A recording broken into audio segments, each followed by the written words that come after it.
Good morning, everybody. Welcome to our Vancouver Eastside Vineyard Sunday morning, 5th Sunday of Lent, here on March the 29th, 2020. A very unusual Lent season this year as we are broadcasting virtually. This is a short YouTube clip that we wanted to present before we go to our live Zoom conversation as a church at 11:30. So encourage you to watch this beforehand if you can. If you don't get the chance, of course you're welcome to view it later. So today is the 5th Sunday of Lent, as I said, and as part of our worship, we're going to go to our Zoom broadcast at 11:30 and interact around the story of the raising of Lazarus from the dead. And what I'd like to do is what we normally do at the beginning of our worship is that we allow time for centering. And so we're going to light the candle and have a time of silence, and I encourage each of you, where you are, just to take a moment to stop, take a few deep breaths, and just be aware of your body resting on your chair or wherever you are.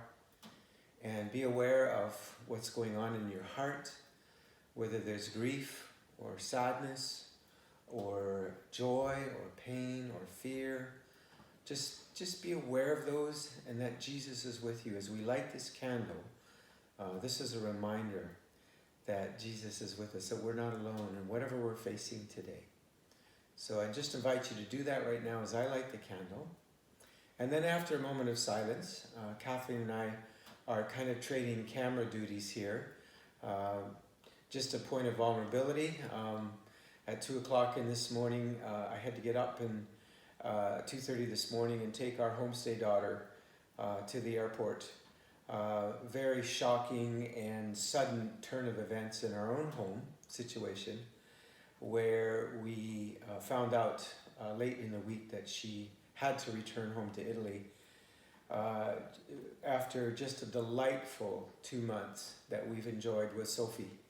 You know, she lives in northern Italy, of course an area that's been hard hit by the virus, and we encourage you to be praying for her. She's so much endeared herself so quickly to our community, often being in church with us. And so just a shout out to her, because she told me she's going to watch this a little bit later. And we love you, Sophie. We miss you. And I think this grief that we're feeling is so typical of these times. There's just so many unexpected changes and turns of events that we're all facing and dealing with. And I think it's just so important for us to be present to that, to be attentive to that in our grief this morning. So Kathleen and I both come with our emotional and physical limitations, with our technical limitations, because Sophia was normally our camera person, and we trust that you'll bear with us. So I'm just going to light the candle and just invite Jesus to be with us, and allow this to burn through our time today. And if you have your own candle where you are, I encourage you to light your own candle and just to enter into this time of silence.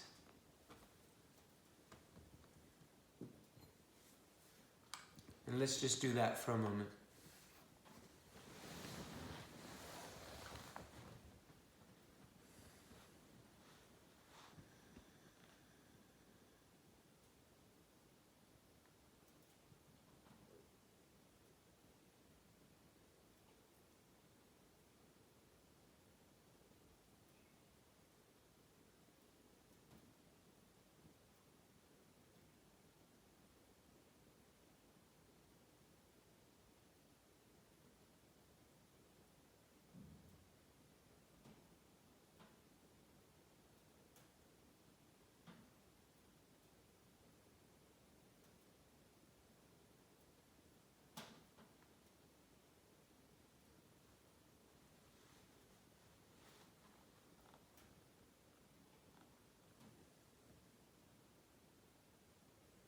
So I'm just going to invite Kathleen now to read, and I'll come and take the camera.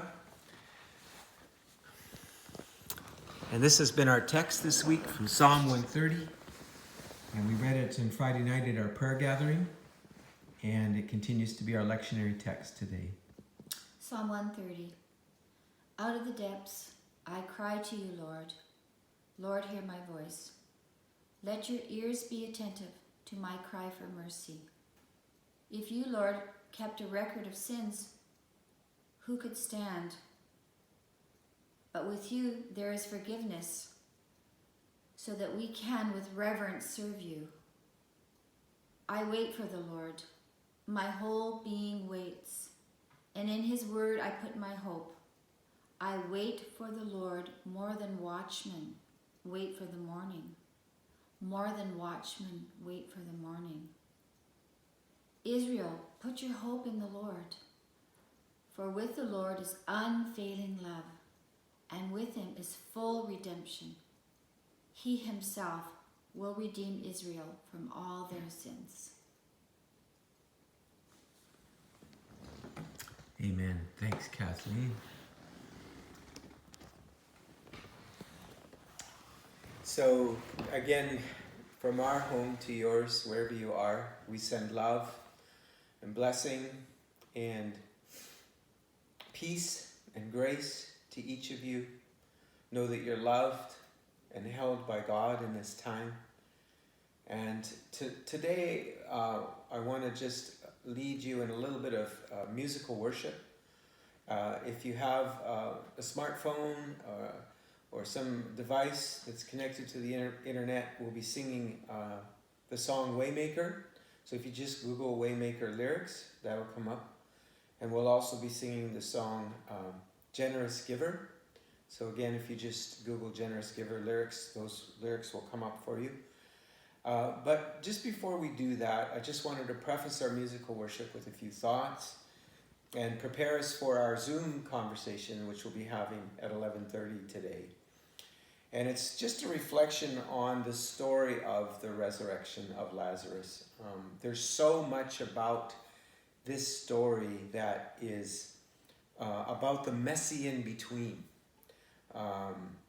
There's this mystery as to why Jesus delayed, and when he heard about one of his best friends being sick, who was the brother of two other of his best friends, Mary and Martha. So it was Lazarus, Mary, and Martha, all deeply loved by Jesus. Not just loved in a agape God kind of way, but loved as dear friends. And yet there was this intentional delay that seems to have happened, where he could have rushed to the scene and done a rescue and healed Lazarus as he'd healed so many others. But yet there's this mysterious delay. And I feel that's so descriptive of the time. And because in that delay there is grief, there's lament. Through our prayer and fasting this week and our night of prayer on Friday night, strong themes of hope and promise coming out of this severe crisis that we find ourselves in around and with people around the world. And it was very instructive for me. I joined a Zoom conversation with Peter Scazzaro, who is the author of the Emotionally Healthy Spirituality material that we've gone through as a church, on Thursday, and I was with 1,300 other pastors from around the world on this Zoom call. And some were in England, some were in South Africa, Europe, and different United States, Canada, English-speaking countries were on the Zoom call. And it was so striking to me that every one of us were in exactly the same situation. We were having to have church the same way. We were facing the same involuntary isolation. And Peter reminded us that in the early centuries of the church, there was this time of voluntary isolation that occurred, where the desert fathers and mothers who became disillusioned by the way the church had become married to the culture fled to the desert and entered voluntary isolation. And out of that came the monastic movements like the Benedictines that had rhythms of work and rest and prayer and community. And there was a sense that there was this invitation from God to take advantage of this involuntary isolation that we're going through, to find rhythms of rest, to find rhythms of work, rhythms of community. We're going to have to do it creatively right now. But how can we do that in rhythms of prayer and worship? And to see our home units and wherever we are as many communities. Of course, that's hard for those of you that are living alone right now, and we want to be particularly sensitive to you. And I'm thinking of you parents that have been so amazing. I've just been hearing stories and seeing social media, just creative ways that you are being in community with your children, with a lot more time and to be together and finding ways to spend that time to do that creatively. And so a big shout out to all our parents and caregivers and families with children for just the extra, we're mindful of just the extra cost that this has been. And our prayer is that there will be exceedingly multiplied back to you in so many rewards beyond what we can imagine. And we're praying for you and seeking for creative ways to be supportive to each other in this time. So I feel that the word for us today is to be gentle with yourself and with others during this time. There's so much, just as with Sophie's departure just a few hours ago, that I wasn't even expecting a few days ago, and it's just so shattered my heart. And I'm finding there's disorientation about even our home situation. And of course we're Kathleen and I are together and we're in community, but it has an impact on the dynamic. And there were so many hopes. She was going to be at church camp this summer, this May, and we were going to do some Coldplay songs together that we've been singing. And Sophie's just dove into our worship. Last night we spent an hour just worshiping together. She loves our worship songs, and so she's become such a part of our community. And so there's disorientation that happens with change, sudden change, and so much change right now. It's just unexpected and sudden. And I feel like the word of the Lord to all of us is just be gentle with yourself. Don't give yourself extra slack. And in doing that, do that with one another. I think that the potential for conflict and misunderstanding and miscommunication is much higher right now. And so be aware of that. And give yourself more time for getting work done.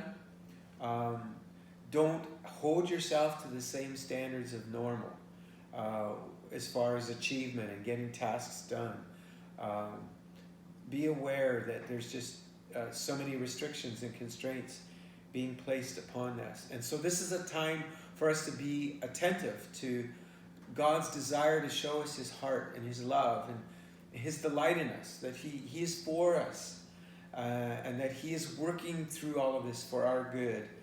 And so give yourself to these rhythms, find creative ways, help one another as you can for rhythms of prayer and worship, rhythms of rest, rhythms of community and relationships, and finding creative ways through social media and social distancing to do that, and work. Just like the Benedictines, they had these rhythms that were such a blessing to helping them continue to be present to God and to themselves and to one another. Control your media and news input. I would encourage you not to get on the news about the crisis more than once or twice a day. Do it for a few minutes, get caught up, then get on to other things. Life is still moving on. And yes, we need to be aware and we need to be informed. Be aware of addictions. Be aware of substitutes. Media is a wonderful tool, but it's also a danger. as a substitute for intimacy, counterfeit intimacy, whether through social media or endless things that we get embroiled in that cost us the ability to be present to God and to each other. And let God love you. Let God be gracious to you in this time. So that's just a gentle exhortation pastorally that I wanted to pass on to you. And we're going to go to some musical worship right now. Actually, Kathleen had something to share, so I'm going to let her share briefly before we go to singing.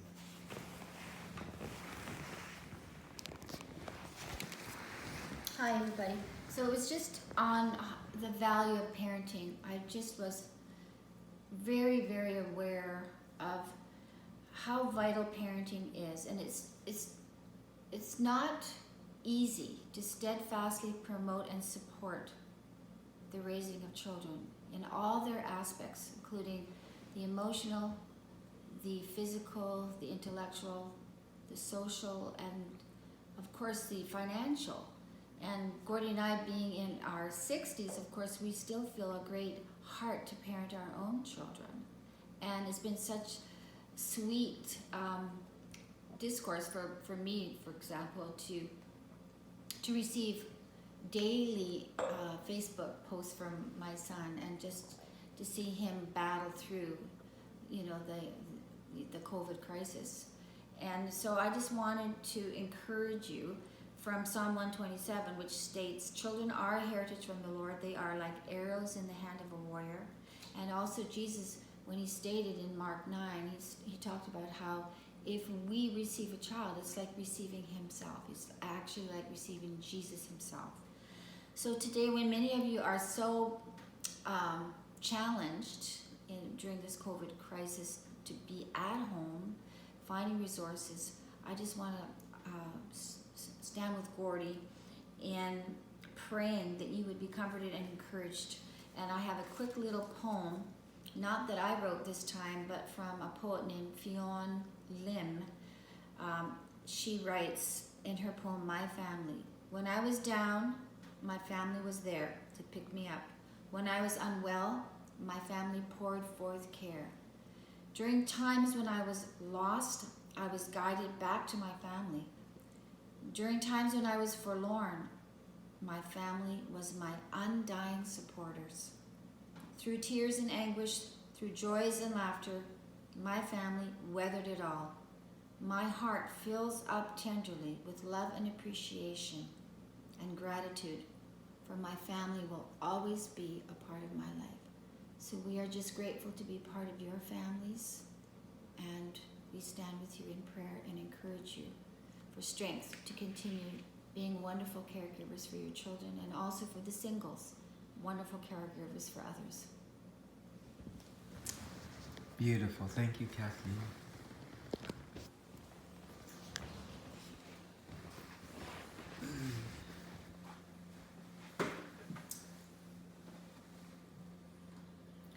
So if you want to just Google Waymaker lyrics, you can sing along with us today.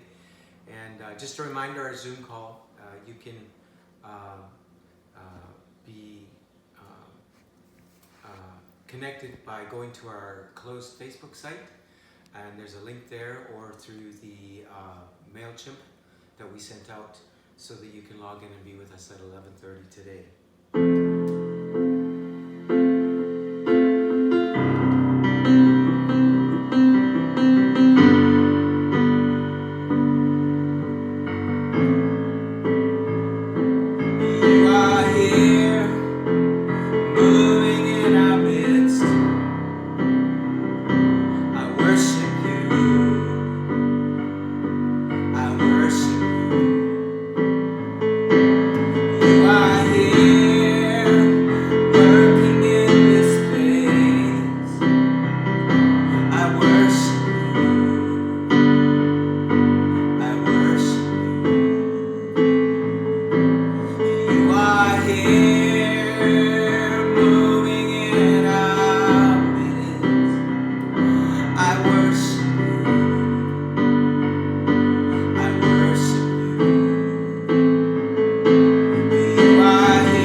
are here, touching every heart. I worship you. I worship you. You are here, healing every heart. I worship you. I worship you. You are here, turning lives around. I worship you. I worship you. You are here, mending every heart. I worship you. I worship you. Yeah, you are waymaker, miracle worker, promise keeper, light in the darkness. My God, that is who you are. Yeah, waymaker, miracle worker, promise keeper, light in the darkness. My God, that is who you are. That is who you are. That is who you are. That is who you are. That is who you are. That is who you are. That is who you are. That is who you are. That is who you are. Even when I don't see it, you're working. Even when I don't feel it, you're working. You never stop, you never stop working. You never stop, you never stop working. Even when I don't see it, you're working. Even when I don't feel it, you're working. You never stop, you never stop working. You never stop, you never stop working. Even when I don't see it, you're working. Even when I don't feel it, you're working. You never stop working. You never stop working. Even when I don't see it, you're working. Even when I don't feel it, you're working. You never stop working. You never stop working. Waymaker, miracle worker, promise keeper, light in the darkness. My God, that is who you are. Yeah, you are. Waymaker, miracle worker, promise keeper, light in the darkness. My God, that is who you are. That is who you are. That is who you are. That is who you are. That is who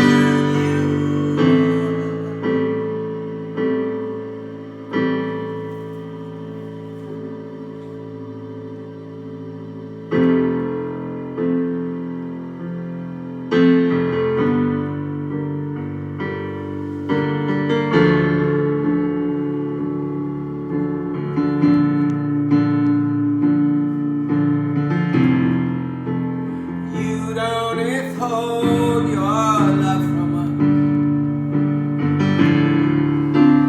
Arms open wide out on the cross. You give no matter what the cost. Jesus, we see you. You are the generous giver. Your mercy overflows.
Thank you for joining with us today. And if you're able to join with us in a few minutes onto the Zoom conversation, if you caught this at another time, may God's love and grace and peace surround you and be with you as you abide in His unfailing, endless, eternal, unconditional love. God bless you.